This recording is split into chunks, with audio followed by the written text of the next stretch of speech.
In this video, I will show you how to enable Hyper-V on Windows 11. First, we will look at the requirements and then we will enable Hyper-V. After that, we will also briefly talk about Hyper-V networking before creating our first virtual machine. So we will start with the requirements. To enable Hyper-V, we need two things. First, we need to have Windows 11 Pro version or higher. And then we also need to make sure hardware virtualization is enabled in our BIOS settings. So here first we will check our Windows version. For that, right click the start button and then select system. And here under Windows specifications you will find your Windows version, and here I have Windows 11 Pro. But if you have Windows 11 home version, then you can't enable Hyper-V. In that case, use either VirtualBox or VMware Workstation Pro to run virtual machines.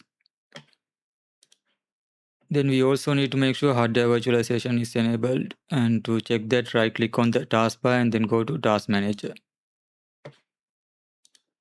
From the Task Manager, go to Performance CPU, and here under CPU information you will find your virtualization status.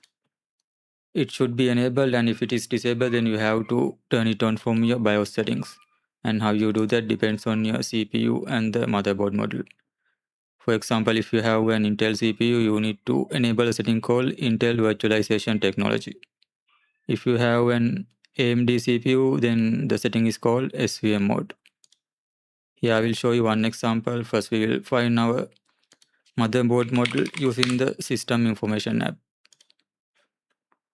In the System Information app, under System Summary, under Baseboard Manufacturer and Baseboard Product, we can find our motherboard information. So here I have a ASUS motherboard.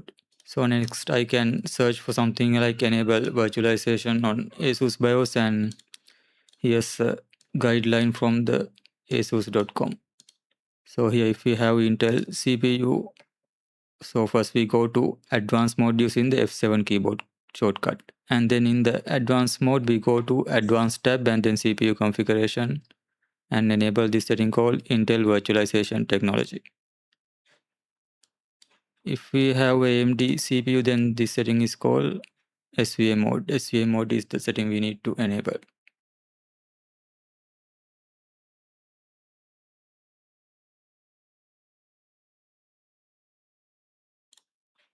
So now let's enable Hyper-V, and for this we need to open a control panel app called Turn Windows Features On Off. So we will go to Start menu and search for Windows Features.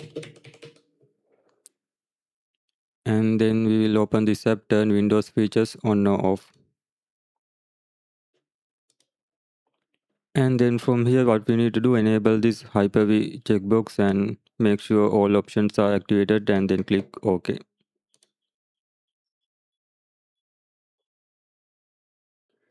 Windows completed the requested change, so now it has enabled Hyper-V and it is asking us to restart the computer. So we will restart the computer now. Okay, so now the computer has been restarted. Now let's open the Hyper-V Manager, which is the graphical user interface to manage Hyper-V virtual machines. So go to Start menu and search for Hyper and then open this app, Hyper-V Manager. So this is Hyper-V Manager and this is our Windows 11 host, and here it is called W11 because that's the name of my PC, but you will see your own computer's name here instead. So now we can start creating virtual machines, but before that we are going to create a new virtual switch. We need to connect our virtual machines to a switch so they can communicate with other devices on the network. In Hyper-V, a virtual switch can operate in 3 different modes, and the first one is called external. With an external switch, you can connect your virtual machines to your physical network. They can access internet and they can also communicate with other devices on your physical network. And also if you configure port forwarding on your router, you can access your virtual machines outside your network. And that's possible with the external network type. And the second type is called internal, and in an internal switch, virtual machines will have their own private network, but they can still communicate with the host PC. The third type is called private, and in a private switch, virtual machines can only communicate with other virtual machines connected to the same private switch. They are completely isolated, they can't communicate with the host, and there's no internet access through a private switch.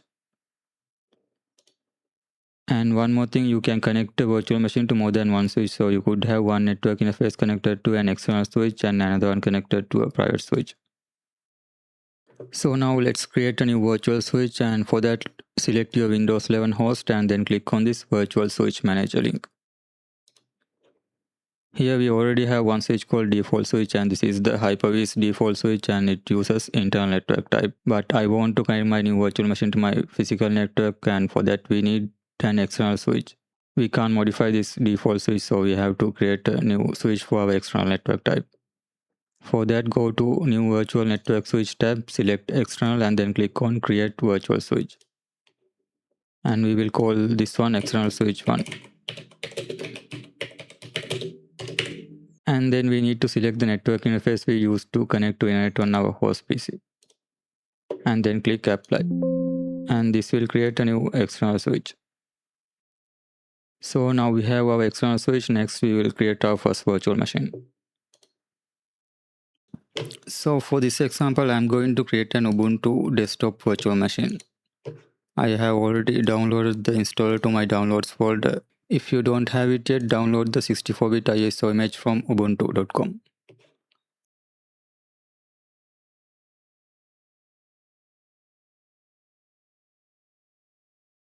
To create a virtual machine, right-click the host and then go to New Virtual Machine. And the first thing we are going to do, name our virtual machine.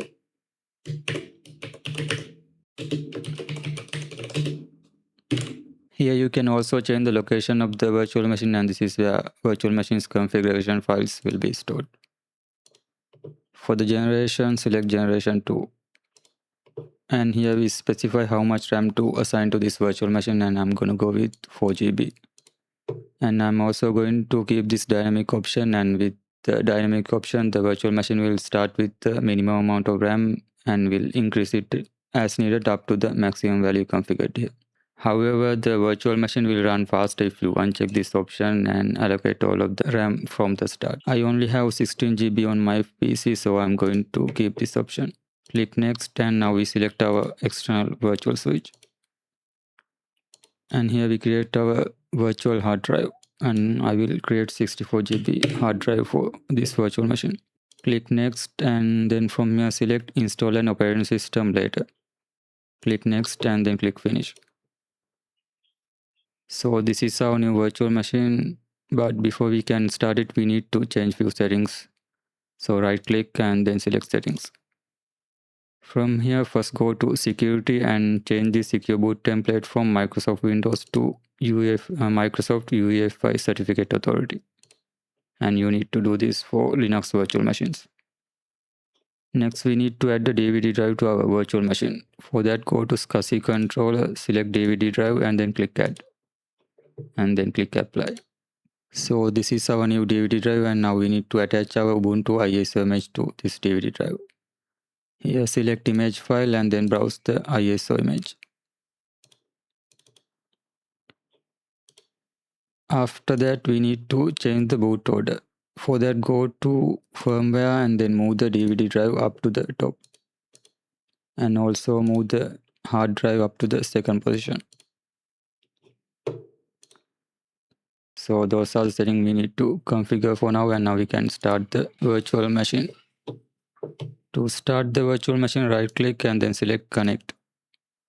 This is the Hyper-V console, and from here we can click on the start button to turn on the virtual machine. So from here we can install Ubuntu just like we would on a physical computer, so we will go through this quickly.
So now we have installed Ubuntu. In the next video, we will create another virtual machine, a Windows 11 virtual machine.